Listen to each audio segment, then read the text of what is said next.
and reverse stitch at the end.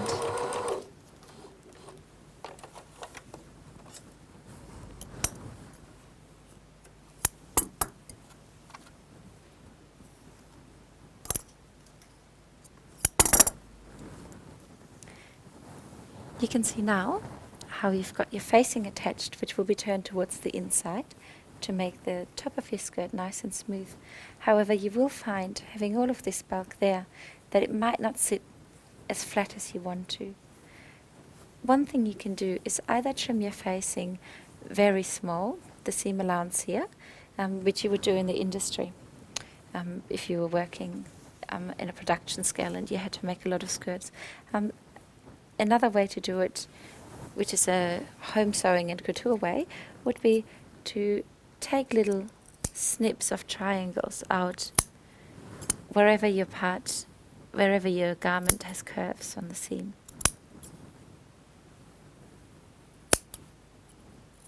This reduces some of the bulk and allows for the garment to sit flat and for that seam not to pucker.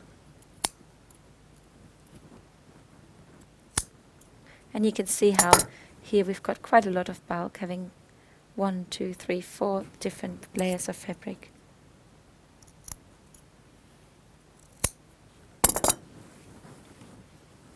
So you want to go around and do that along your skirt.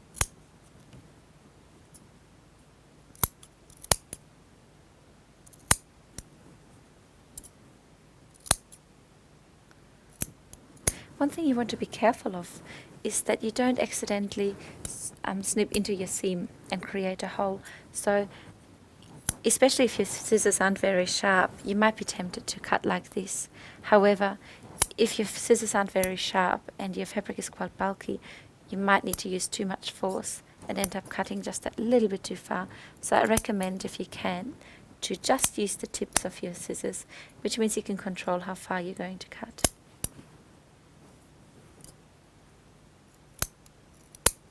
After you've clipped your round parts of the edges, you want to sew over the inside of your facing, very close to the seam, to stop it from rolling back onto the skirt. This is called understitching. And this is how you do it. You open up your facing, so you've got the right side of the facing and the right side of the skirt facing you or facing up. At the same time, you want to make sure that your seam allowance is facing towards the facing piece. So in my case, I have the facing on my right side, so my seam allowance would go onto the right side as well. Sewing very close to the edge. And you can go in just a little bit from the start of your facing there. Sewing very close to the edge, you want to keep attaching that seam allowance to your facing. So you basically have to do 3 things at the same time. Maintaining a stitch parallel to your seam here that is fairly close. At the same time opening this up so it doesn't go over there. And also making sure that your seam allowance keeps going towards your right. Sounds complicated, but it's not, as long as you do it very slowly and carefully. So I'm opening this up. And as always, I backstitch at the beginning and end. I just do a few centimeters at the time, and then always readjust, opening it up and maintaining that seam allowance on your right hand side. So you can see how I keep going under with my thumb to move the seam allowance over. So for understitching, you use your regular straight stitch.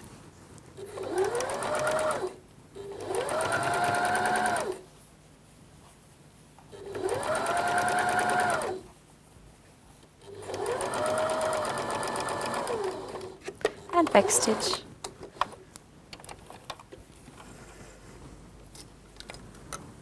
You can clip your thread.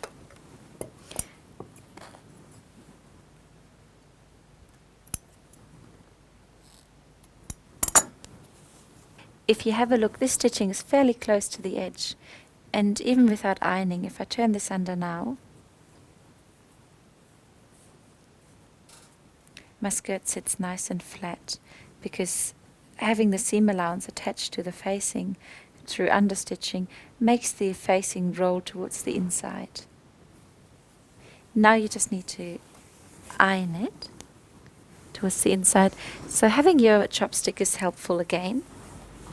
So just scraping along with your chopstick will help you maintain that beautiful line that you've created through your understitching. Pressing it into place.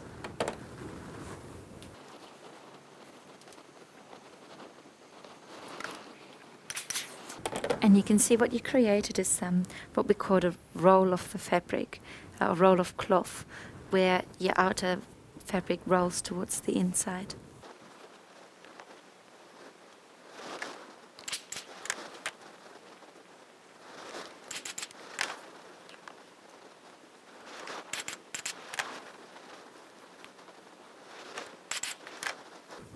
And you can see if it rolls a little bit too much, just go back and readjust it. Our next step is to finish the raw edges of the facing. As you can see on the bottom, it can still fray. So again, we want to use a zigzag stitch to stitch over it.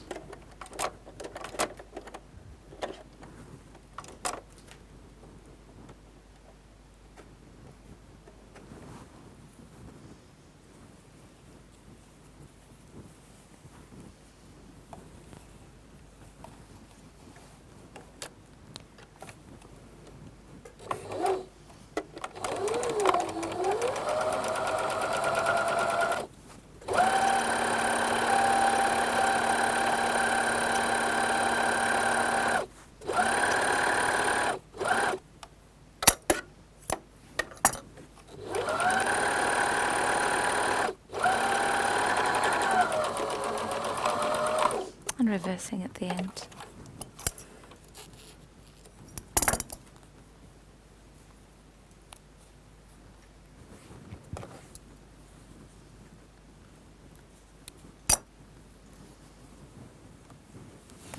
You're nearly done with your facing. As you can see, we can now turn the facing to the inside,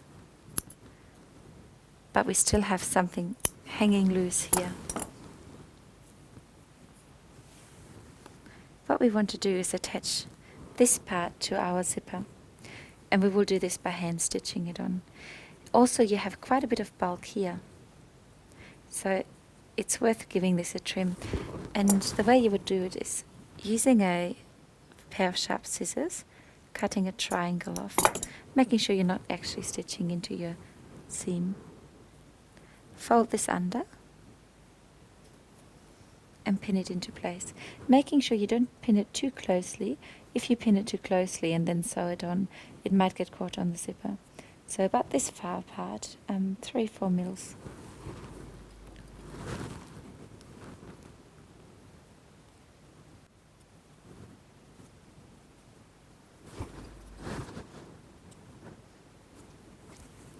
On the other side, you're also trimming, and you want to just fold this in a little bit to meet up here as well.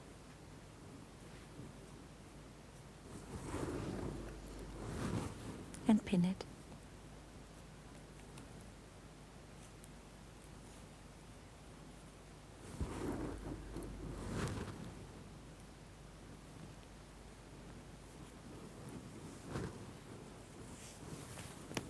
Okay.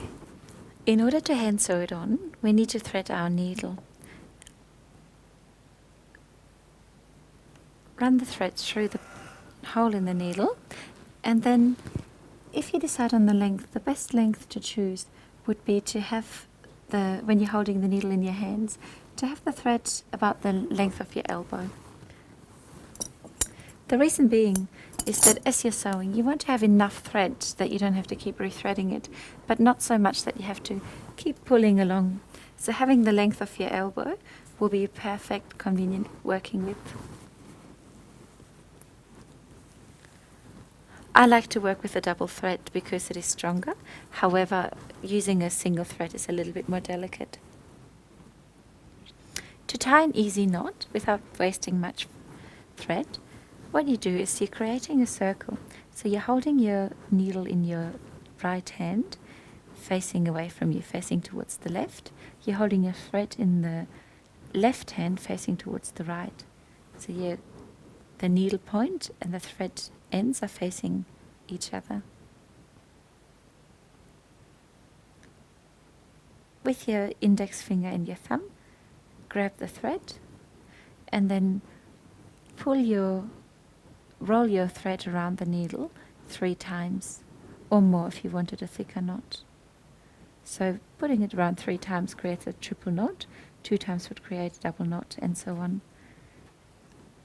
You want to keep holding and scraping along the needle, so keeping with your nails, keeping this quite taut and pulling this along. You now have a triple knot. Very easy. So no more fiddling of trying to get all the knots to meet up. And if you like, you can trim your thread.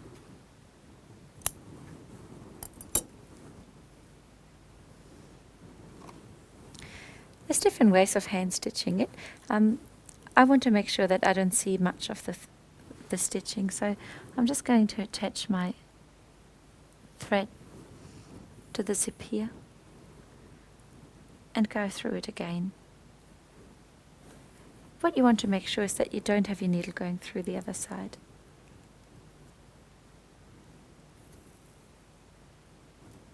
That just secures it into place. Now I'm just going to go into the edge of the fabric here, into the edge of the fold, on a slight angle, and pull taut. So again I'm going underneath,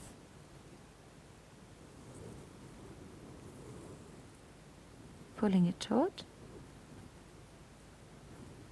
and again I'm going to go the edge of the fabric at an angle, so you can see that there's really not much that you can see of that stitch. Moving underneath the fold again,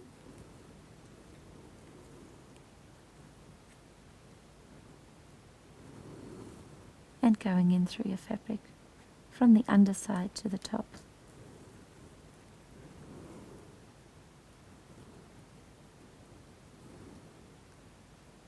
Depending how strong your stitch need to be, you can do them closer together or further apart. Okay, once you've gone all the way to the end, you want to make sure that you knot it off again.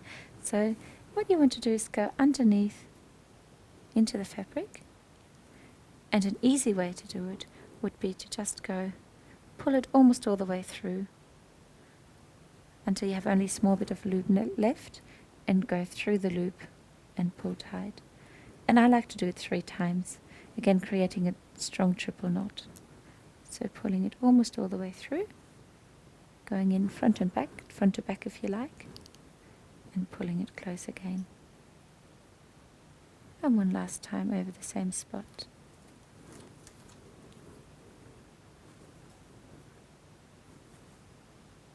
If you find that it pulls at a different rate, you can just go in with your needle through both and pull it out a little bit to keep them even, just like this. And now you want to cut it very close to your knot. So what you can see now is a almost invisible stitch. You don't really see the stitch on either side, and you can still close and open your zip easily. I'm just going to do the other side, and then I will show you how to do the hem. You're nearly done. If you have a look at your skirt, you now have your dart sewn. You've got a beautiful zipper inserted. Your raw edges at the top are finished with the facing. The only thing left is your raw edges at the bottom, which you finish with the hem. And this is possibly the quickest part of sewing the whole garment. Come onto the ironing board, which is always our first step, and I'll show you what to do.